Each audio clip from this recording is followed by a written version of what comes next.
you never get beyond scarcity. You got to start beyond it. You got to plant your feet. And so many people say, well, when I'm rich, I'll give some money. Right. If you won't give a dime out of a dollar, I can promise you're not going to give 10 million out of 100 million. Right. Not in a trillion years. So if you start, what I always believe is it transforms you. I had a group of kids that I went to, like when I was 31 years old, I was invited to this grade school in Houston, Texas. And each grade did a little mini assembly for me of how they used my stuff, at that year. And at the end, I was really emotional. And I was like, you guys asked me to come inspire you. You've inspired me. And so the sixth graders had only done it for 1 year. And I said, I'm going to sponsor your college educations. I had no idea how I was going to do it. I didn't have the money to do it. But I said, I was 31 years old. Wow. I was doing well, but not that well. And I said, I'm going to pay for your college educations. But I said, here are the rules of the game. And I just made it up while I was right there. I said, you got to keep a B average. I'll get you mentors. There's no excuse not to be above average. You got to not use drugs. You not get yourself in prison. And you got to give me 20 hours of community service a year. Wow.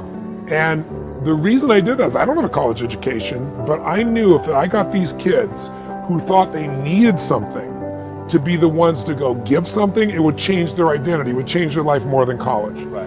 And ironically, I think we had 70 kids originally.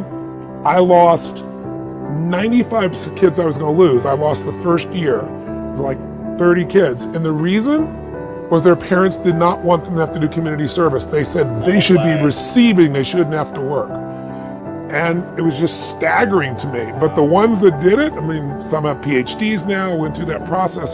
So I really believe that the secret to living is giving, as corny as it sounds. I had an experience where I was driving on the 57 freeway, not far from here in San Gabriel Valley, and it was midnight. I was driving my 1968 Volkswagen Bug, Baja Bug, and I was been in business for, a year and a half, and I was working my guts out, and I was so frustrated because, I always say that most people overestimate what they can do in a year and they underestimate what they can do in a decade or two or three, right?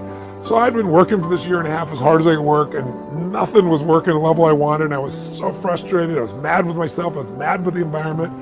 I was feeling overwhelmed, stressed. It's midnight. I'm exhausted. And all of a sudden, this thought hit me, and I literally pulled over on the side of the road, and I've always kept physical journals. I still have the journal to this day. And I wrote on this one whole page, "The secret to living is giving." And I sat there and I cried because I just realized my life for the last year had gotten focused on why isn't it working instead of how do I give more. And I made that shift, and it was one of the most important shifts in my entire life. And for probably a year, things started to get better.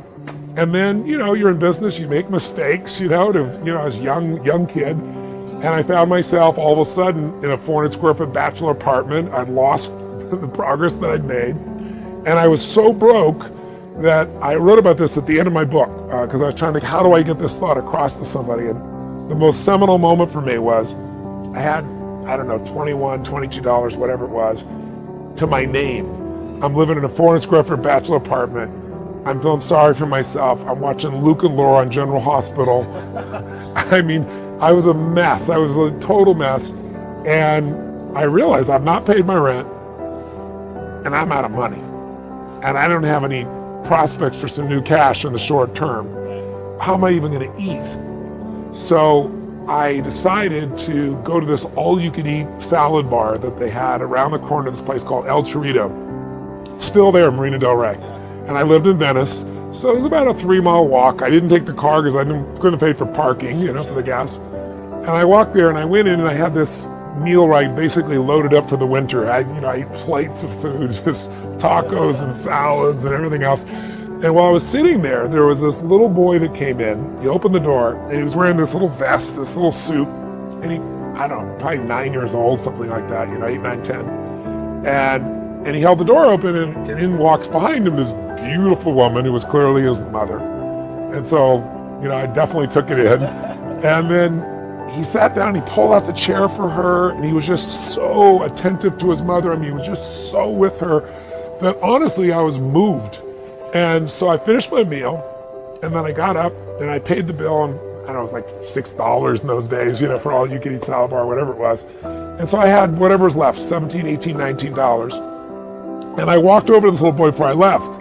And I said, hi, and I introduced myself. I said, I'm Tony, and he told me his name was Paul or whatever it was. I don't even remember his name. This little boy. I said, Paul, I said, you are a class act. I said, I saw you held the door open for your woman. I saw how you pulled up the chair for her. I said, taking her out to lunch like that, that is really cool. And he goes, well, she's my mom. Right. And I said, that's even more cool. And I said, taking her to lunch. He goes, well, I didn't take her to lunch. He goes, you know, I think he said he was 8 or 9. He said, I'm 9 years old. I don't have a job yet. You know? And I said, yes, you are taking her to lunch. And I reached in my pocket and I took all the money I had left, whatever it was, $17, $18, $19, and I dropped it in front of him. I had no plan to do this. It wasn't like manufactured. I wasn't trying to impress this woman. And he looked up at me like shocked and he goes, I can't take that. And I said, sure you can. He said, how come? I said, because I'm bigger than you are, right? And he laughed like crazy and I didn't even say another word. I just walked out the door. Didn't even look at his mom. You didn't get her number, huh? No, I didn't get her number. And I gotta tell you, it was the most powerful experience of my life because I didn't walk home, I kind of flew home. And I should have been like, what is the matter with you? You have no money for food. You get the last little pennies you have left. But I had no fear. I had no scarcity. And I got home and I realized what I'd done. It was like, I have no money now. I have like no money, nothing, right? I was trying to conserve by going there, you know? And I don't know. I've worked on a plan. I figured I'll figure this out. And the next day I got the old snail mail and came in around like noon. And I pull out this letter and there's a young man that I had loaned $1,200 to. And he had not paid me back and I was desperate for cash. I probably called him 10 times trying to track him down, not a single response. And I was so hurt and pissed. And here's the letter from this guy saying, I'm really sorry. I know you've been trying to reach me. I've been avoiding you. And here's the money you owe, and I'm going to give you some interest as well. So I got, at that point, that was like more money than anything. And so once again, I'm sitting there, tears going down my face. I'm an emotional character. And I just thought to myself, you know, why did this happen? And I chose to believe, I don't know if it's true, but I chose to believe that it's because I let go of trying to just take care of myself. I did what was right. I didn't plan it. I did it spontaneously. I saw it. It felt right to me. I did it. And I felt no scarcity. And I can tell you, I've had plenty of tough times. You know, I have 18 companies and 12 I manage actively. I got 1,200 employees on multiple continents. We do $5 billion a year in sales across different industries now. I mean, it's a different world for me now. But since that, and I've been near bankruptcy multiple times in companies and things like that. I pulled it off always, never went bankrupt. But I faced really tough times. I never went back to that level of scarcity, not since that day. So it's a long way of saying, when you have nothing is when you need to give. You know, if you're gonna wait till you think you have something, you're never gonna have something of any size or scope. There's something inside the human psyche that when you do what's right and you get outside of yourself, there's something that'll click for you. And also, you know, tithing is a perfect example. I don't know anybody, regardless of religious belief, who's tithed 10% of their income for a decade and not prospered massively. And Sir John Templeton was the first billionaire investor, was the first person who said that to me. He said, Tony, I know you tithe, but he said, tithe more. He said, do more, give more. And he said, you'll receive more, just how it works. And I found it to be absolutely true. Really? You continue to give more and more every year? Yeah, well, I was thinking I was writing checks for $5 million. I mean, work on a book for 4 years and then give up all the profits for it. And then I wanted to feed more people, so I wrote another big check above that. So, and now I'm doing it this year. I'm going to do it for the next 10 years. When you see someone who's the best in the world at what they do, they're being rewarded in public for what they've practiced millions of times in private. And so I keep making, I haven't stopped. I keep learning, expanding, making new distinctions. I mean, 2 or 3 times a year, I look for something to make me grow. The last thing I did, it's crazy. I finished Date with Destiny in Australia. I was exhausted 7 days a night, 6 days a night, really 10 because I worked with my trainers before that. And I flew straight home because the only opening in my schedule was not a vacation time. I went for 6 days to this place in Sedona, Arizona, where they put 180 electrodes on your brain. It takes like an hour to put them on. They put you in a room for 14 hours that's pitch black. And it's cold as hell. It's kind of what my seminars probably feel like for some people initially. And you learn how to turn on the alpha part of your brain, which of course not only makes you really happy, but you can solve anything in an alpha state.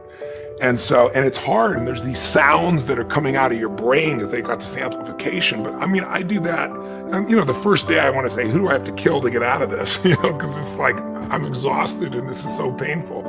But I stick with it because I know if I can develop that skill and others, I'm just going to have that much more impact with people. So for me, I built the certainty by decades of producing the result. But in the very beginning, it was just, this person's hurting and I've got to do something. And that core aspect of me hasn't changed to this day as it was back then. But I was fortunate enough to succeed and figure things out, and you build on success. Yes. And it's not that I've never failed. I've failed plenty of times, but not, if I fail with somebody, I just do something else. And if that fails, I do something else. It's like I always say to people, how long do you give your average child to learn how to walk? Before you cut them off and say, you're not a walker. You go, my kid's gonna keep trying until they learn to walk. That's why almost everybody walks. So I just keep changing until I find the way.